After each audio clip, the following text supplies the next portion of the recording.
أشهر صناع العطور العالميين عربي ومن أصل العرب، تعالوا نتعرف عليه. بدأت صناعة العطور عام 1980. شغفي للعطور إني تربيت داخل حدائق ومزارع الليمون والفل، وهذا كان هي بداية الحياة من الأساس، يعني من لسه صغير في مزارعنا في اليمن.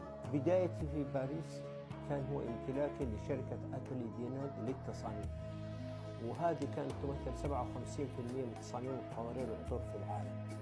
حتى شعار إف سان لوران YSL انعمل على بيير ديناد في هذا المقطع، وكذلك أوبيوم ومجموعة كبيرة من البراندات انعملت في هذا المقطع.